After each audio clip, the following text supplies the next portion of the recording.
Halo Sobat Kabaroto, kembali lagi di Kabaroto YouTube channel. Nah, kali ini kita punya kesempatan nih untuk review Vespa GTS 300 Supertech HPE. Mau tahu gimana impresinya? Saksikan terus di channel Kabaroto.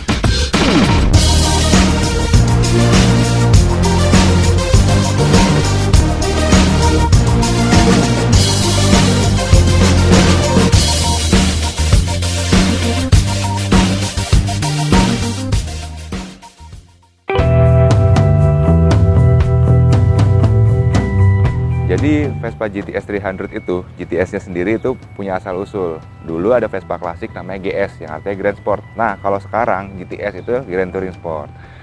Nah, kalau dibandingin sama versi atau generasi sebelumnya, itu bedanya lumayan banyak ya. Untuk di eksterior sendiri memang nggak signifikan. Jadi memang ada beberapa detail yang bisa dibedakan sama orang yang benar-benar pay attention to detail. Misalkan, jengger depannya itu chrome ya, kalau generasi sebelumnya enggak. Spionnya, terus ada beberapa aksen-aksen nih, kayak misalkan ada dua strip tuh yang dekat footstep untuk pembonceng, ada dua strip itu apa emang lambangnya si GTS Supertech. Di varian sebelumnya emang nggak ada, jadi ini kayak sebagai pembeda aja. Nah, ada emblem juga tuh GTS 300-nya yang di laci depannya. Jadi yang bisa diciriin tuh dari motor ini juga LED-nya, dari yang headlight, tail light, sama si lampu DRL-nya ini. Terus ada beberapa aksen lagi, kayak peleknya juga beda nih, peleknya. Shock breaker tuh dia warnanya kuning juga, sama kayak si horn cover ini nih, dia ada aksen warna kuningnya. Kalau velgnya sendiri memang desainnya udah beda ya dari generasi yang sebelumnya. Dia kalau generasi sebelumnya tuh datar, kalau ini tuh ada konturnya gitu. Terus mostly memang mirip ya sama generasi sebelumnya. Mungkin ada yellow stitchingnya gitu di joknya tuh kan, kesannya kayak single seat. Tapi sebenarnya varian opsionalnya dari Piaggio sendiri memang dia nyediain yang single seat ya. Terus selain joknya juga dia nyediain kayak windshieldnya di sini gitu.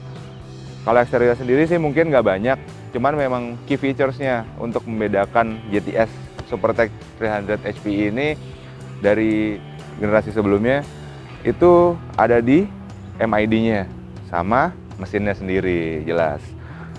Nah, salah satu yang spesial tentu aja mesinnya. 300 cc bisa menyemburkan tenaga 24 dk dan torsinya sampai 26 Nm. Klepnya pun udah 4. Jadi dengan spesifikasi tersebut, motor ini sah dinobatkan jadi Vespa terkencang di dunia dalam kondisi standar.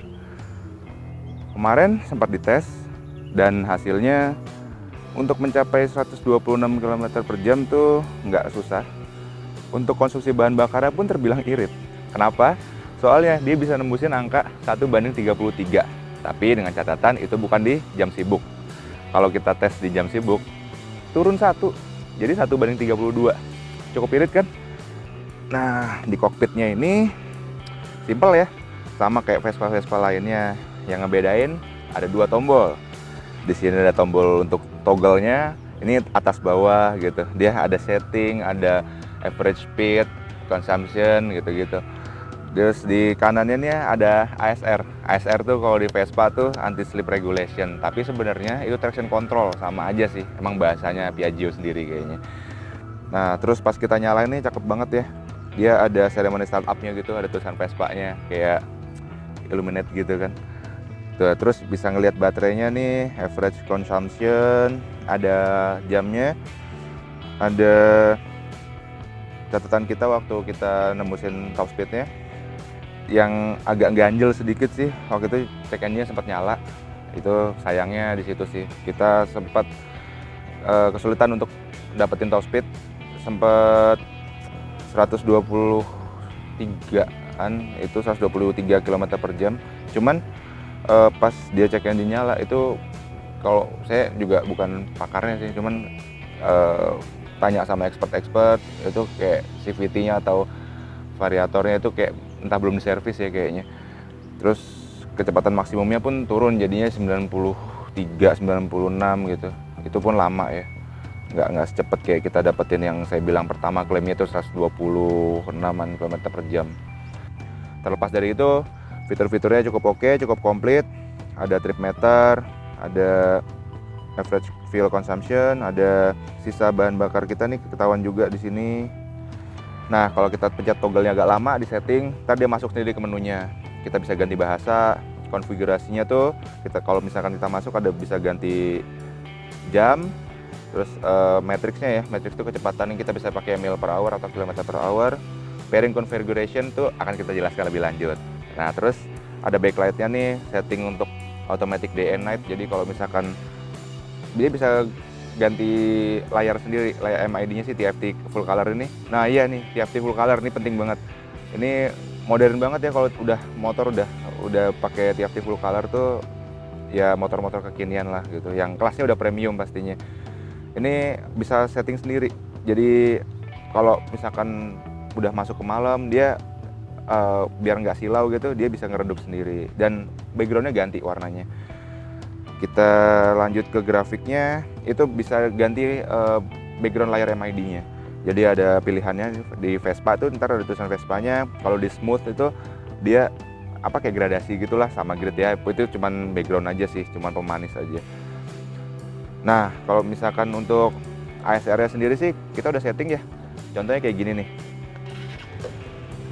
Nah, ini traction control ya atau anti-slip regulation. Kalau misalkan kita nyalain, dia akan nahan ketika motor sensor yang ngebaca si motor ini slip, dia nahan sendiri.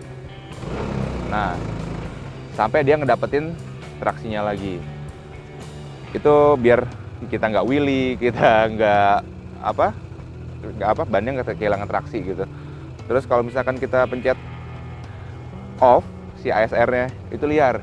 Itu saya sempat ngerasain bannya agak wheelie dikit depannya. Seru sih, cuman kita harus memang bisa kontrolnya.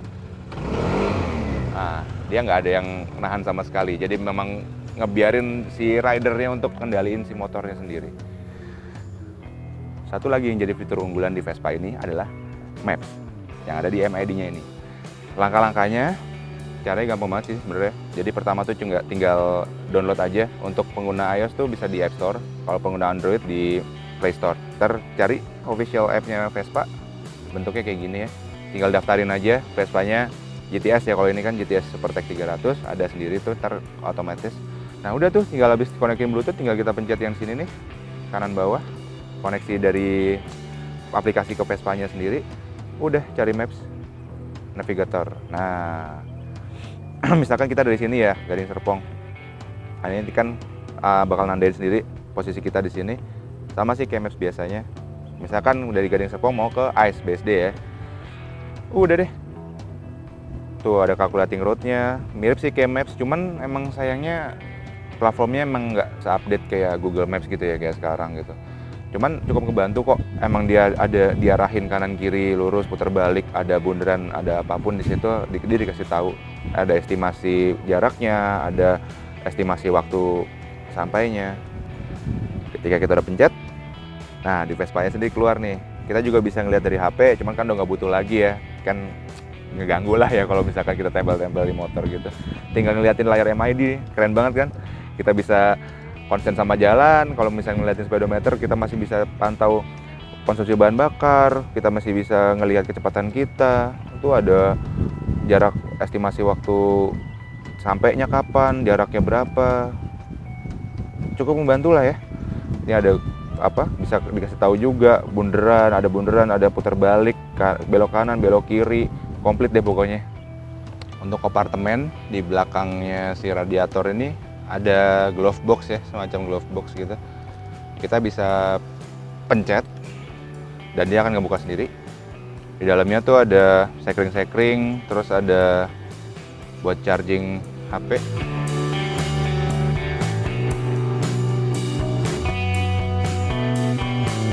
Sama toolkit kecil. Jadi kayak kunci pas sama obeng. Nah, terakhir kita ngomongin soal suspensi. Ini agak ajaib, terutamanya bagian belakang. Soalnya kalau yang bagian depan ya so-so ya mirip sama yang generasi sebelumnya. Karena ya tadi yang saya bilang cuman ada aksen warna kuningnya itu aja bedanya.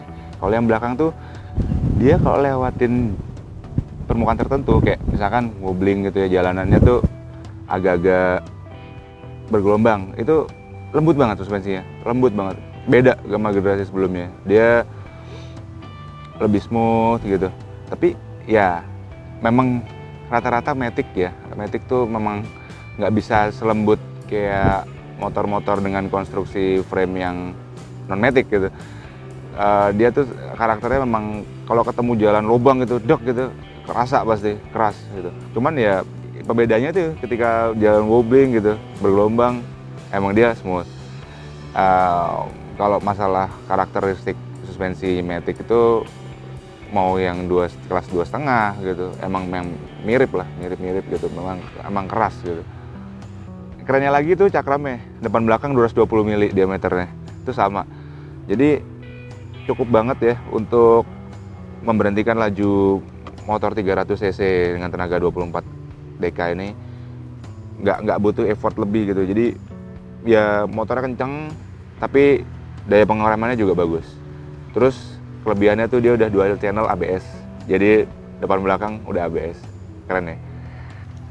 Nah, untuk riding impression udah selama 7 hari ini kurang lebih ya saya nyobain motor ini. Tinggi badan saya tuh 188 cm, cukup tinggi.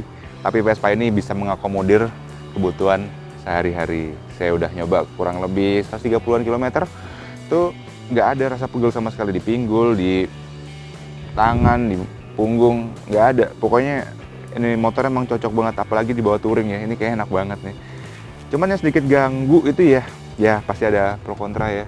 Ini radiator kipasnya ini kencang banget kayak suara Blanwir. Dia kalau udah bunyi itu biasanya kalau macet agak lama gitu, dia pasti akan hidup sendiri buat dinginin si radiator ini. Cuman nggak lama kok, tergantung macetnya juga sih sebenarnya relatif. Untuk pemakaian sehari-hari gitu, kalau misalkan dia nyala bisa paling lama ya semenit lah gitu. Nanti abis itu dia mati sendiri. Tapi emang agak annoying suaranya, sampai rider-rider sebelah tuh kadang nengok gitu kan karena suaranya mengencang banget sih. So far selebihnya sih model Vespa GTS yang gambut ini ketemu dengan bodi 188 cm dengan berat 85 kg sampai 90 kg itu cocok banget karena nyesuaiin dengan postur bodi kita ya. Nah, si Vespa GTS 300 SuperTech HPI ini ditawarkan dengan 2 varian warna, Grey Evio sama Nero Vulcano. Nah, yang kebetulan kita tes ini Nero Vulcano. Dia nggak hitam sih, cuman kayak apa ya, hijau tua, pudar enggak, biru enggak. Ya pokoknya itu warnanya Nero Vulcano itu. Motor ini dibanderol seharga 153 juta on the road. Jadi Sobat Kabaroto bisa tentukan sendiri apakah ini worth it atau enggak. Yang jelas beberapa Sobat Kabaroto juga sampai ada yang mau koleksi 2, yang satu buat harian, yang satu sampai dimodif dengan custom wheels segala macem. Ya kelas sultan lah ya, bisa dibilang seperti itu. Tapi kita sempat ngecek ke beberapa toko online, ada yang jual sampai 200 juta. Jadi mungkin bisa jadi pertimbangan untuk jadi collector's item selanjutnya. Silahkan ditentukan sendiri. Sekian dulu review Kabaroto untuk Vespa GTS 300 HPI SuperTech. Nantikan di channel Kabaroto untuk review selanjutnya. Jangan lupa untuk like, komen, dan subscribe. See ya!